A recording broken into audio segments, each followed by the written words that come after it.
Over the past few months, we've checked out some incredible Minecraft Dinosaurs mods, ones that take us through all the geological eras and bring dinosaurs back to life in a variety of different ways. But if you are a fan of the Jurassic franchise in particular, then this might be the very best of all of those mods. This is Jurassic Reborn by Vitiate or something akin to that. It is only currently out for Minecraft 1.12.2, but I believe it is currently being updated to a newer version of the game. Couldn't tell you what that version of the game is, but it is being ported to something, and we'll have to wait and find out what that will be. Now, the mod can be divided into many different sections, but number one is, of course, creating and making dinosaurs and other prehistoric animals. And as you might be able to tell by looking around this laboratory here, it's a very, very involved process. We are going to be using 8 different machines to create our life form. Before we can even begin that though, we will of course have to go diggy and find some fossils in the wild.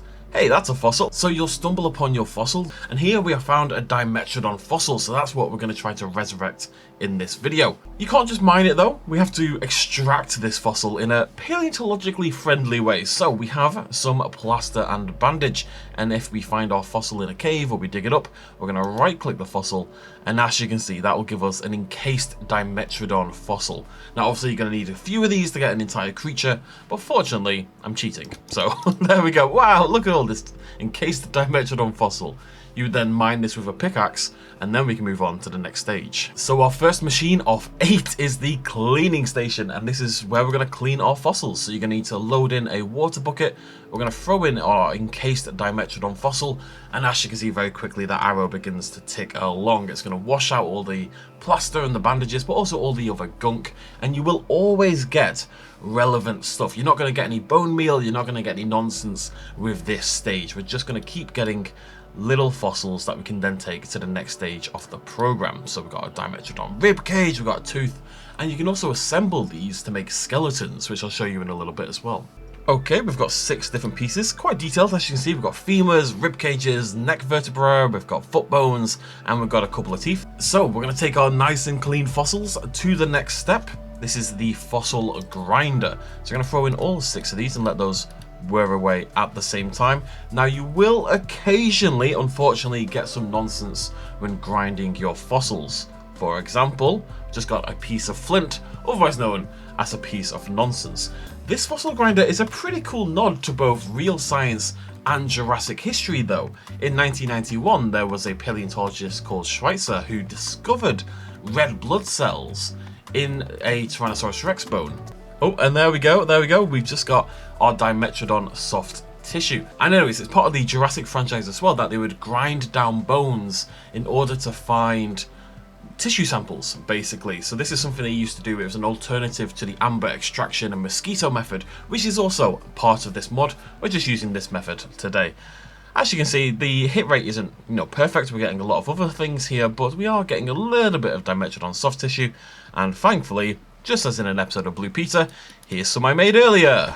So we've got a lovely big pile of Dimetrodon soft tissue. We've got a goopy bag, and what we need to do now is analyze that soft tissue for DNA fragments and try to construct an entire genomic code. To do that, we are going to use the DNA sequencer. So what we need are storage disks. We're going to throw 3 of those in there, and then we're going to throw 3 pieces of our Dimetrodon soft tissue in as well. And yeah, there we go. You'll see these helixes begin to tick up. Our sequencer is taking a look at this tissue sample and trying to analyze it for that genomic code, and then transposing it onto the disks where we can combine them to create, hopefully, a 100% DNA code. No frog hybrids going on here today. It's all pure DNA. Okay, we are very close to it ticking over. We're about to get some dino DNA. We've got 12% on that one, got 7% on that one, and 45% on that one. So not a fantastic haul. Remember, we're looking for 100%, so unfortunately we only have 64 at this point in time, so we're going to have to do the process again. However, whilst that's going on, I can take you over to the next stage of the process. This is the DNA Combinator Hybridizer. So it's got 2 different modes. The hybridizer is how you would make hybrid dinosaurs. You need 100% DNA from your Rex, your Raptor, your Rugops, etc, etc, to make, say, the Indominus Rex. You'd combine all those discs together to make your Indo disc. But the Combinator lets us combine discs to increase their genomic code. So if we take our 12% and our 45%, you'll see this begins to hopefully, yeah, you can see that arrow just about begin to fill up there. So that's going to give us a 57% complete code disk. And then hopefully we get a 43, we can bring those together and get 100%. But the point is, you just need to combine your disks until they mesh together in 100% code. Every time I look at this thing, I think it looks like a bizarre eye-stalked alien gazing into my soul. And any second now, it's about to move its eyeballs into its mouth orifice in a highly erotic way, I'm pretty sure. Any second now, any second now. Oh, that's the stuff. Anyways, as you can see, Dinosaur, Dimetrodon, not Dinosaur, but you know what it's doing. DNA quality, 57%. Obviously, there's a little bit of random chance involved with this, but it's accurate to life. You know, we don't know how good the sample is, really, until we get to this stage. How much of the DNA is going to be preserved. And also, we're trying to get 100% of the code, right? So we don't know if we're going to get overlap and stuff like that. That's how I see it, anyway. I've got to say, I really enjoy all this science stuff as part of this mod. I think it's really, really cool. I do have a degree in biomedical science. I'd like to say that's why, but I was not great at my degree, so I'm not sure that's the case. Okay, this is about to finish any second now. There we go. DNA quality 100%. We don't need you 7%, you nerd. With that 100% DNA, we need to come over to our next machine. That is the DNA synthesizer. And in there we have an empty test tube and we have some DNA nucleotides. Now we can keep reusing this disc. We have acquired the entire genomic code for the Dimetrodon. We know the secrets of Dimetrodon life, so we can use this disc over and over again to make as many Dimetrodons as we would like. But we can throw that in now, and this will begin to synthesize a test tube of Dimetrodon DNA. I will say this entire process is going to take a little bit of patience. There's a lot of waiting. You're going to have to go do other things with your life, which is a rather terrifying thought. If I don't do this, the voices will return. There's my lovely tube of Dimetrodon DNA, and as you can see, these have gone, but we still have our storage disk ready to be used in the future. However, it's all well and good having a tube of goopy DNA. We need to turn that into a viable embryo, and to do that, we're going to use the embryonic machine. So let's load into here. In here, we have a petri dish, and we have an empty syringe. I'm going to put our DNA into there, and once again we've got another process that happens. This one, as you can see, is quite a bit faster though, only going to take a few seconds, and we have a Dimetrodon syringe. Penultimate machine now, we're nearly there folks. The next step is the embryo calcification process. We need to move that embryo into a viable egg so it can be hatched. And we're going to use the embryo calcification machine to do that. So in there we have an egg, as you can see, just a regular old chicken egg. And we're going to throw in our Dimetrodon syringe, and as you can see very quickly again, that DNA is being moved over and calcified into egg, basically. And we get ourselves a Dimetrodon egg. It's still not quite ready to go. There is one final step, and that's this big boy over here. This is our incubator. And if we check this one out, you'll see we've got some peat moss sitting here at the bottom. That's going to create a nice nutrient-rich, I guess isn't that relevant, but a warm, comfy bed for our egg to hatch in. And we can throw in our Dimetrodon egg, and it will begin to hatch from here. Another interesting thing you'll notice, though, is that we've got a temperature gauge below the egg.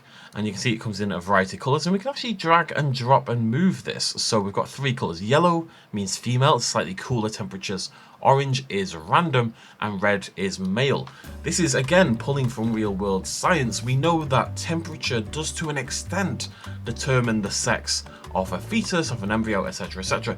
We don't quite know how it works. It's still one of those things that's very much up for discussion and being researched and figured out, but the temperature is relevant to the sex of the resulting creature. I'm going to put this one on male for the purposes of this video. As you will notice as well, this process takes quite a long time. This is by far the slowest part of the entire process. So we're going to let that tick along for just a second, and I'm going to show you something else. Now, whilst you would do all this to make a egg-born creature like a Dimetrodon, what if you wanted to hatch a mammal? Well, first you would clear the weather because it would really annoy you, and then you would turn dramatically around, turn too far, and you would find yourself an orange cultivator or any other colour cultivator. I kind of wanted to do a bit of a Jurassic World Rebirth reference here. In this cultivator, we have a bunch of water. I actually need a little bit more water now that I see that. I actually had to re-record this video because my Minecraft went a little bit crazy. And I've also loaded it up with nutrients. So you need to give it, you know, meat items for lipids in particular. Maybe you want some plants in there for your vitamins and proxymates. Just load it up until it's got all the nutrients it needs. And then we've got over here a Paraceratherium syringe. So I'm going to throw that in. And as you can see, it will begin to cultivate our Paraceratherium. So it's basically the same steps for both types of creature, but it's this final step that's a little bit different. Our little lasso lad is getting bigger and bigger, 93%. This is actually a little bit quicker than egg. Egg, as everyone knows, is quite a long process in life. And there we go, it has finished. If we right click this, we now have a gestated Paraceratherium. So I'm going to throw this, how long have we got on this? I might go show you some other things. This takes bloody ages, so I'm going to show you a couple of other things in the meantime. Now, it's worth noting as well, there's a lot of new blocks in this mod. You can see this gypsum pathway, the reinforced stone tiles, etc., and the gypsum panels. These are all part of the mod, as is this lovely Jurassic Park era looking security door. But believe me, folks, there's a lot more to come. This mod is wild, as they say in the clubs. For example, I prepped this exhibit a little bit earlier. This is going to be a Dimetrodon habitat, but maybe it's going to contain a Paraceratherium as well. Those are a natural combination, probably somehow. So, got ourselves a paddock sign, and all we have to do is right click. So, let's get a bit of light. All we have to do is right click, and as you can see, it brings up this really cool page, and we can cycle through and pick the creature that we're going to have in our exhibit. So, Paraceratherium, click. And there it is. How good is that? I think that's fantastic. It's a proper 3D sign. Really, really cool little detail. So you got that, but you want a little bit more decoration. You're a fancy person. We're feeling fancy. So if we hop over here, as you can see, this is the skeleton for the Dimetrodon. Now this mod has over, I believe it's like 95, 96 creatures, something like that. And they've all got posable, placeable skeletons. So we've got one here for the Dimetrodon. This is in its fossilized form. You can also have a slightly shinier, clean fossil version. Don't look at the background. It's illegal. That's a preview for later on in the video. And we also have security fences and stuff like that. So this here is a Jurassic Park style medium security fence, medium security wires, and then these are really cool as well. Look how I'm just going to show you this in action.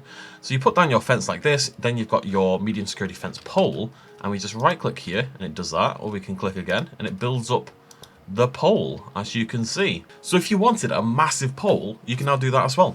I will say this is the medium one. It doesn't look as good as the light one. The light security fence, in my opinion, is the best looking of the bunch. But you'll see that in a little bit as well. Let's hop back in here, check on our egg. How are we doing, egg? Have we achieved egg? We have achieved egg. So you'll get yourself a hatched Dimetrodon egg. Let's hop back outside. Let's hop into our exhibit here. In the middle, I've got a feeder placed already. Again, slightly JPOG sort of based, I would suggest. A little JPOG styled, although a lot more vertical. And as you can see, this has been loaded with carrots and with various pieces of intestines and meaty bits. So let's clear a little bit of room and let's place our new creatures and hope that they don't murder each other. I suspect they will. So, Dimetrodon egg. Bam. There it is. That will happen occasionally. There it is. It's over there somewhere. Oh lord, he's running. I'll show you these in adult form in a second. But that is our little baby Dimetrodon. The only problem I've had so far is in baby form. Their legs don't work, basically. They just skitter, they just glide along the ground like little demons, but that's fine. They'll work perfectly when they grow up. And of course we have a Paraceratherium as well, so let's right click that. Oh, you're much larger. Hello. I guess that's expected. You're bigger than I thought you would be. But that is the process of bringing extinct life into your parks. As I say, you can get amber and mosquito DNA and all that kind of jazz. Not mosquito DNA. I'd like to bring back a giant mosquito, but you know what I mean. You can get DNA from mosquitoes and bring these animals back like that as well. Well, this will be the main method that you do it, and it's really, really cool. So I'm going to just show you the adult version of the Dimetrodon at the very least. Let's go in here. Let's find Dimetrodon. I can show you this process as well. So we have achieved egg once again, and as you can see, it's swapping color. So when you first get these spawn eggs, it'll be randomized. The sex of the animal will be randomized. If we hold shift and right click in the air, boop, we can then choose the gender. So this is male. This is the one that we had there. Of course, we selected a male baby for this reason, because I like this one a little bit more design-wise. As you can see, this is the Dominion style Dimetrodon with that bright orange sail there, looking absolutely... The detailing and the modelling on that is really cool. It even looks slightly translucent because of the shadow work. Wait, is it actually slightly translucent? I don't know how they've done that. It looks really good anyway. But yeah, a very, very cool looking Dimetrodon there, I think you'll all agree. Really well modelled, really well coloured and textured and everything like that. And I'll show you the other one as well. So we shift right click again, boop, and we have a female. I don't know if this is based on anything in particular, but as you can see, it's not just different colours, it's an entirely different pattern. It's got like a spotted back and a spotted chest area, a little bit of counter shading going on, and then we've got these bright effervescent purples and yellows on its sail and body design. We've achieved egg once again. Let's make a... So this one is male, based on the coloration. So this is the female. Let's have a look here. Yep, large. Quite... Oh no, it wasn't actually. It was the way around.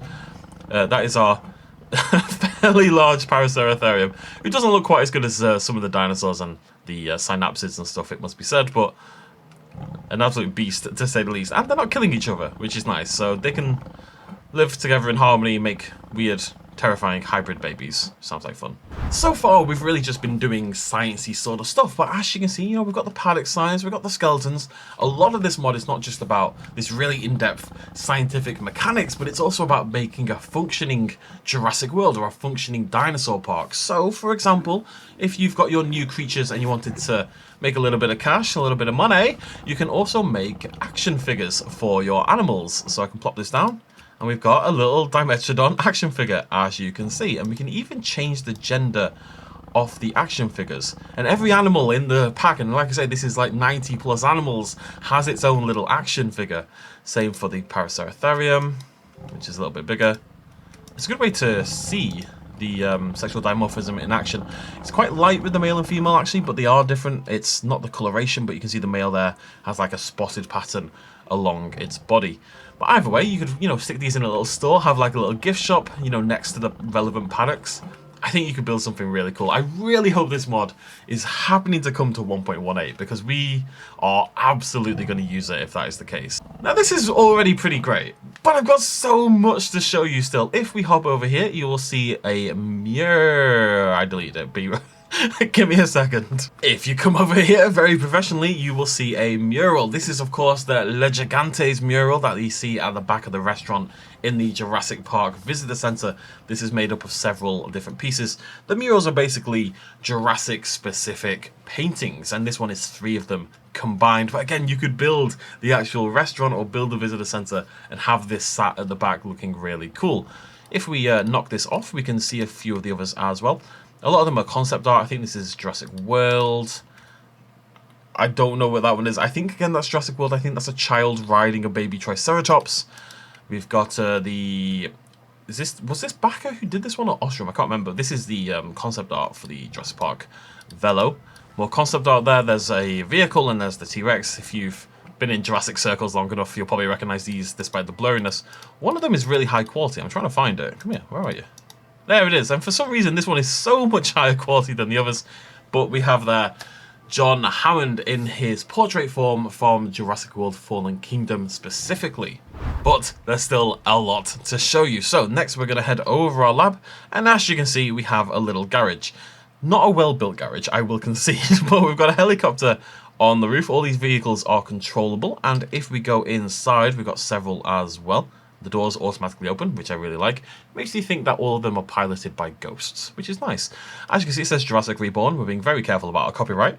But this is the red Jeep Wrangler from Jurassic Park, obviously. Over here, we have a sauna variant of the same vehicle. Down here, we, of course, have the Ford Explorer, the classic tour vehicle. Now, I will say, there is a tour track in the game as well, which I assume is meant to combine with these. I haven't figured out how that works quite yet. There's also a monorail. It might be connected to that. I haven't figured that out. That's something for the future. But it could also be for the gyrosphere. As you can see, I was never a great fan of the gyrospheres, but it's really cool. It's really well made. And as I say, we can hop inside and we can begin to have a little roll. Although I shouldn't do this backwards because I'm... It looked fantastic. Right hand down. Is it left hand down? And there we go. We can gyrosphere around the world. Again, you could build a really cool straight up recreation of Jurassic World, or maybe put these vehicles on the tour track if I ever figure out how that works, etc, etc. But either way, a bunch of really nice vehicles. There's also a bunch of others that I haven't shown you in this preview, mainly colour variations on the Jeep Wrangler more than anything else. And that is still not everything. 2 more facets of this mod to show you. Here's one of them. Shapow! I went too far. This is attraction signs. Basically, these are just gigantic 3D signs. As you can see, they are sticking out of the wall somewhat. And this one says Spino Swamp. And there is a huge number of these in the game. So if I search attraction, you see these various signs. So we've got one for the T-Rex Kingdom. We've got a Carnivore Paddock sign. Tylosaurus feeding attraction. We've got one for the Indominus Rex. Let's check a few of these out. There you go. So you do need a lot of room to make these work, but they are very, very cool. And again, this is what I mean in that, yeah, there's a lot of science and making the creatures, but then so much of the mod is also really cool in just making your own parks and making your own Jurassic Worlds. And you've got all the different signs and attraction stuff you would need to do that. I mean, it's fantastic stuff, it really is. Tyrannosaurus Rex Kingdom, awesome. Now, I'm going to show you a few more of the dinosaurs in action at the end of the video, but before that, there is one more aspect of this mod to showcase. You may have seen some things in the background. This is my personal favourite part of the mod, and it's these. There are structures, a few Jurassic themed structures, and these will actually populate the world. These will spawn out there in the wild in particular biomes. They'll always spawn a little bit away from your spawn point. You can actually go get a map from cartographers in the village, and you can get maps to go find these structures in the wild, because you'll also find loot in them, and we'll see that in just a little bit. But here, of course, we have the Raptor Paddock. This comes in 2 variants. We've got this one, and we've got this sort of overgrown version over here, or that might be flipped around, I'm not sure. Basically, this one's green and that one's brown. I don't really know what the difference is beyond that, but yeah, we've got these sort of overgrown Raptor Paddocks, abandoned to time. And yeah, they just get bigger from here. So if we look over here to the right, this is the big one. And we'll go check those Spinos out in just a second. But this is, of course, the Isla Sorna, both the Lost World and Jurassic Park 3. It's got facets from both. You can see it's got 4 buildings in total. This all spawned in, by the way. So you can find these in the wild, as I say, but you can also spawn these in with console commands if you have creative mode on or you've got cheats on and stuff like that. So all of this building you could find out there in the wild. I just think that's a really exciting idea, going to explore, you're hunting for resources, and then you stumble upon this waiting for you with God knows what is waiting inside. And it's very, very cool as an idea. And the amount of work that must have gone into this recreation is just insane. I mean, look at that. That is a very, very cool recreation. If you were Nick Van Owen, you'd be running through this doorway right now. They all have interiors as well. We've got like a little computer desk over here, a little garden, stuff like that. Just meant to resemble what happens in the film. You're Nick Van Owen, you're looking for the communications devices at this point in time. You're going to call the mainland and try to get some help. And of course, there's some Spinosauruses, so we'll go check that out in a second. How the dinosaurs in this mod seem to work is that basically they've always got a Jurassic skin, and then they've got either another Jurassic skin, or if there isn't a second Jurassic skin, which Spinosaurus nowadays would have, but when this mod first came out wouldn't have had, then they have just like a cool alternate. So we've got this alternate Spinosaurus, which as you can see is kind of Jurassic World themed. But of course you can have your classic Spinosaurus as well. If I can get around and get you in a little bit of light. Where are you? There you are. Hello, beautiful. They've got the proper sounds, the coloration, the pattern work is fantastic. Beautifully modelled. Looking really, really cool. I've got to say, the dinosaurs move a lot. Maybe they're just freaking out about the area they live. But yeah, fantastic stuff. Really looks great. And as you can see, this is the male over here on the right.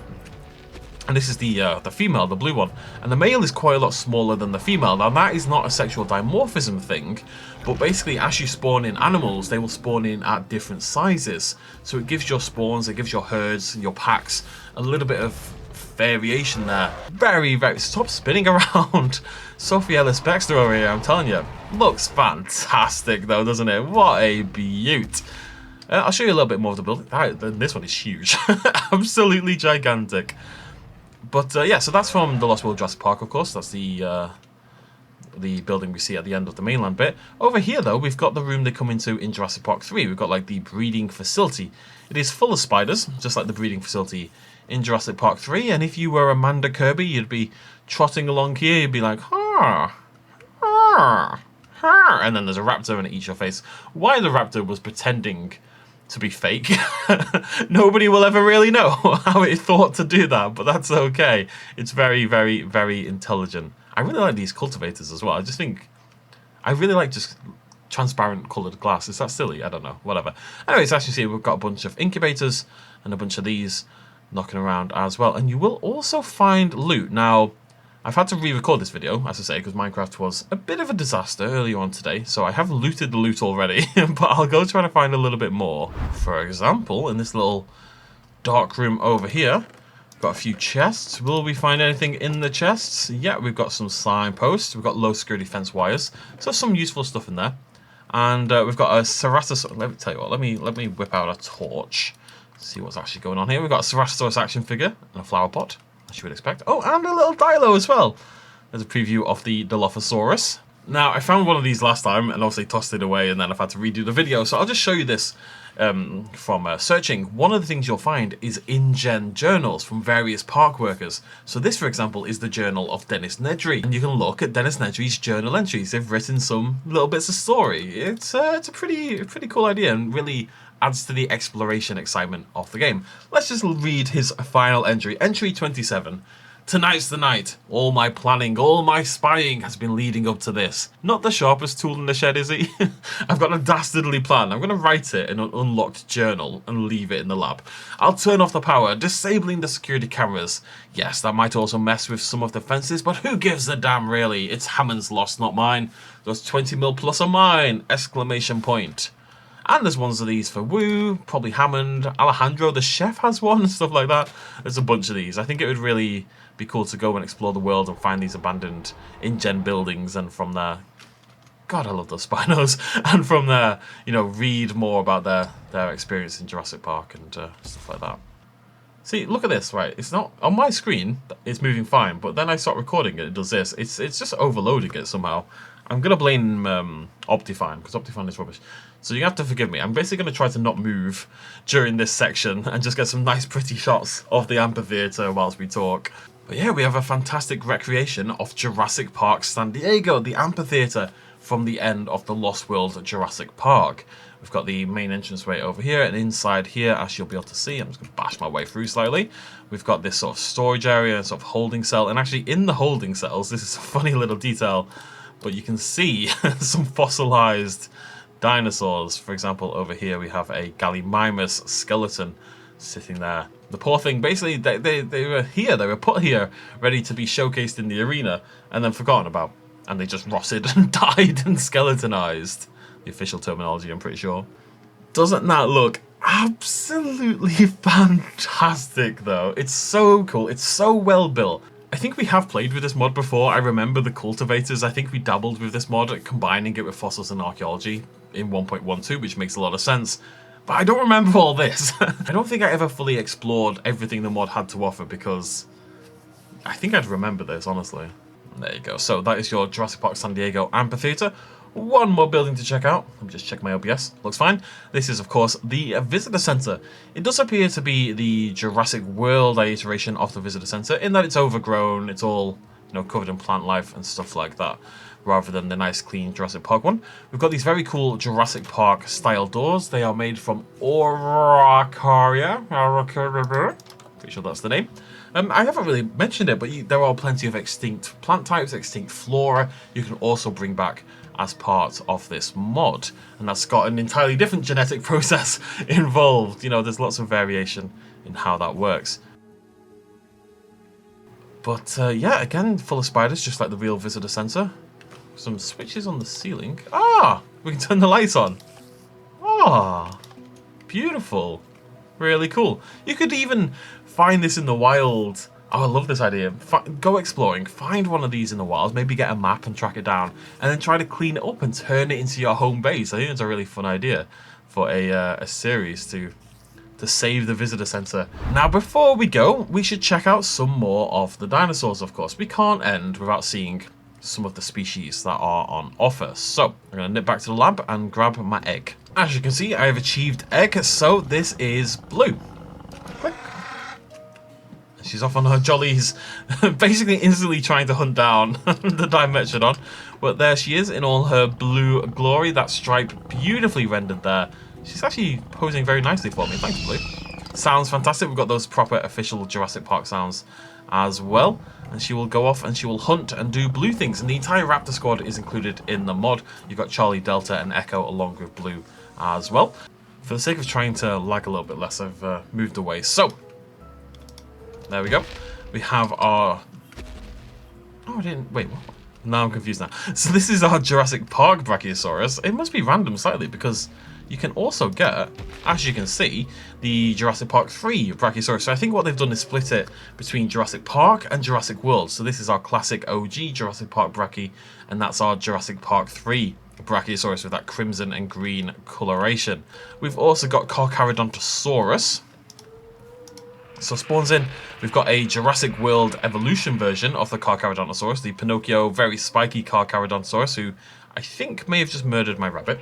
And if we shift right click, we also have the My Chemical Carcharodontosaurus from Jurassic Park Operation Genesis. You're being killed by a cactus, aren't you? Yes. We've got the Emo Carcharodontosaurus from JPOG, so very cool, two different canon Carcharodonts there. Let's check out the Herrera. Again, from Jurassic Park, the game. This time around with the bright red and the striping, the little bits of... what did you just murder? Little bits of yellow there and orange around the hip area. Spawn a Dilophosaurus, which we saw a little bit earlier on in action figure form. And Herrerasaurus is not a fan.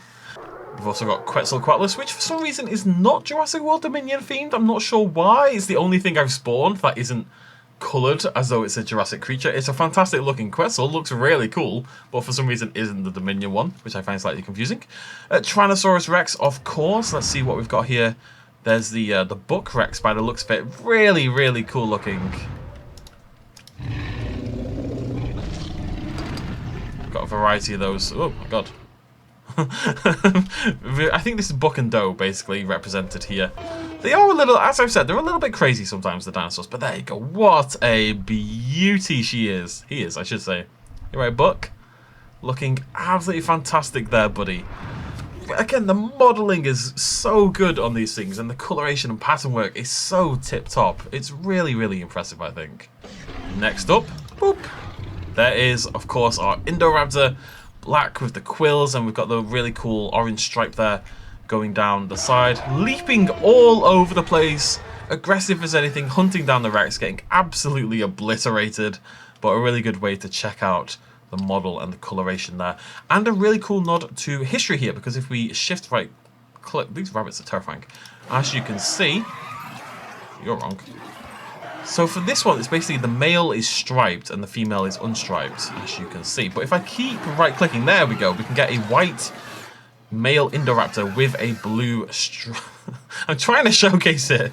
A white Indoraptor with the blue stripes along the side. Now, this is actually a pretty cool reference to the canonical material, because in the concept art for Jurassic World Fallen Kingdom, there was a white Indoraptor. They were originally sort of proposed to be like a sibling pair. We had a leucistic one and we had a melanistic one, and they formed this really cool hunting pair.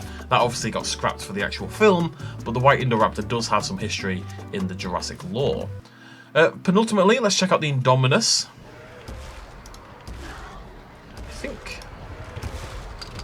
Don't know what I think, but there you go. We've got a white and black Indominus Rex. Actually, they died very quickly. That black one annihilated it. But if I just keep clicking. Okay, for the Indominuses, it appears to be colour-based, as you can see. It's just created a bizarre hybrid orgy at this point in time, which isn't usually the goal. Sometimes the goal, but the size dimorphism you may have seen there. This white one is far smaller than this one by the looks. Oh, you're... Well, okay. It's a bit of a massacre, it must be said. I think you could make a really cool Dino Battle Royale with this mod. I think that'd be a lot of fun. And since we're near the water, which is very much on purpose, let's check out the Mosasaurus to finish things off. And we're going to go for a female.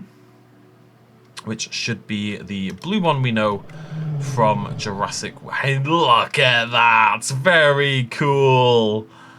Man, all you need is an awesome looking mod and a really cool shader pack, and you can make something that is just epic looking. It really is. That gigantic fluted dorsal tail there. You see all the scoots running along the back. It's still probably a little bit too shallow for a Mosasaurus, but what a fantastic looking beast that is. Tell you what, let's just nip up here, throw it on the land, we can get a good look at it. There's our Mosasaurus. Again, beautifully made. Are you trying to eat the... You just ate the baby. There's our lovely cannibalistic Mosasaurus. So well modelled, so well designed. Perfectly encapsulates the Jurassic World version of the design.